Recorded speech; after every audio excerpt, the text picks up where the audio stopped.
Good morning, children. So, we were discussing history, chapter 3, topic the Sultanate Period. Right. So, in our last class, we have discussed about the slave dynasty. I hope you all have gone through the video. It was been understood by you all. So, today we will discuss about the Khalji dynasty. Okay.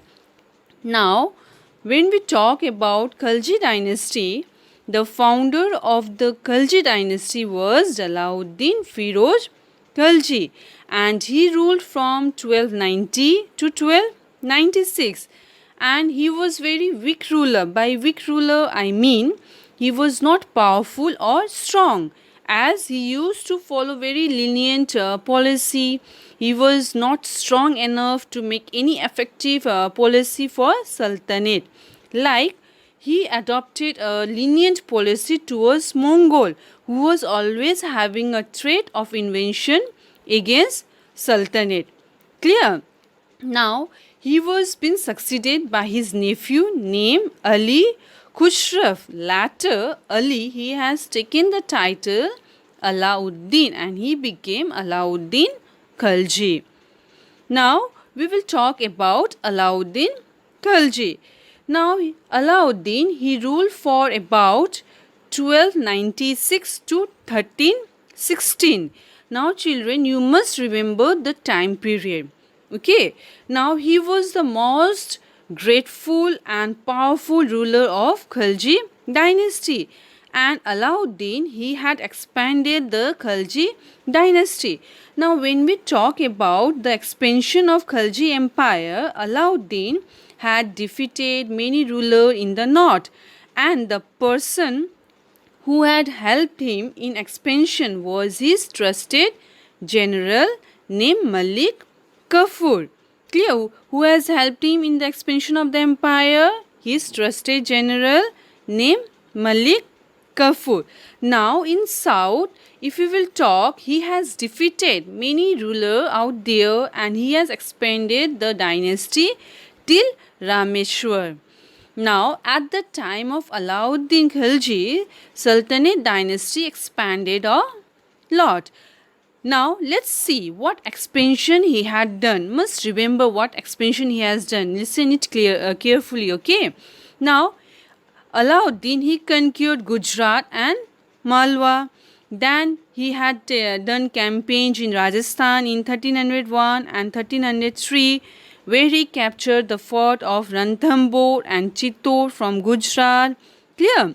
Now, his army under Malik Kafur captured Yadavas, Kakitiyas, Hoysalas and Pandyas. You all know, children, that when a king defeat other ruler, what he used to do? He used to take away all the booty, precious matter and all the valuable thing with them. Right? Now, the defeated king were been allowed to rule only when that defeated king will pay tribute to Alauddin and acknowledge his overlordship. Okay. Now, by acknowledge his lordship, what does it mean? It means that the king defeated by Malik Kafur, they can still be the king in their kingdom, but ultimate king would be Alauddin Khalji. Clear? I hope understood regarding the expansion of empire. Now, we will discuss about the economic measure, that is the economic reform adopted by Alauddin Khalji. We will discuss, okay?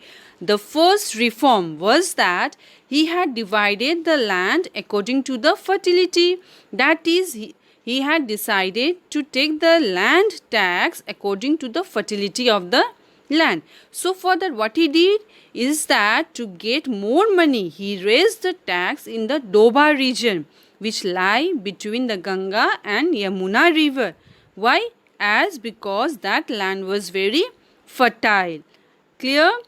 Now, apart from the tax, he made ensure that the person who was paying the tax, they should not be charged with any other taxes. So for that, what he did is that he asked his officer to keep a check and record so that no one should be taking extra money from the people. So to see that that is Alauddin officer were working or not. What he did, he introduced a system of getting the account of his officer audited so that no one is being able to take extra money from the people. Understood? Now, the third and the most important economic measure Alauddin had adopted was that he introduced the market control policy. Now, in market control policy, Alauddin, what he did is that he lowered the price of all the essential item, like whatever item was being used for daily basis, he lowered the price of those items, and the shopkeeper was also being asked to charge a fixed rate fixed by Sultan. Now, to keep check on the shopkeeper, Alauddin, he appointed a special officer, and if any shopkeeper were being found charging extra money or extra rate they are charging or cheating with the weight, they were being punished. Understood? Now, under market control policy, what Alauddin did, he fixed the price of essential commodities, fixed the rate, informed the shopkeeper and asked them to charge the amount fixed by him. Clear? Now, they were not allowed to charge extra for that. If they were being found, if they were being found charging extra or not obeying his order, the order of the Sultan, then they were being punished severely. Clear? Now, do you all know, children, that why he has adopted this market control policy? He had adopted this policy as because he introduced this policy as the reason was that he wanted to pay his soldier low salary and wanted to maintain a large army with low salary. Clear? And with limited resource. That was the main intention of Alauddin. So, when the soldier will get the essential item, or we can say the essential commodity or the daily needed whatever commodity they need at lower price, then they will not demand more salary from the king. Got it? So, for that reason, Alauddin Khalji has adopted the market control policy. Understood? Regarding the economic measure, now Alauddin Khalji economic policy had some effect also. What was that? His policy had made many people poor. You know what had happened? Especially the Hindu were not allowed to keep gold, silver, tanks, that is a rain harvesting technique, not even the coin in the house they were being allowed to keep in ancient time. The people had a habit in the ancient time of chewing beetles. What do you mean by beetles? That is a pan leaf. And chewing beetles, that means chewing pan, was a sort of luxurious for them. Clear? So they were also being deprived of chewing the beetles. That means they were not allowed to chew the beetle. Understood?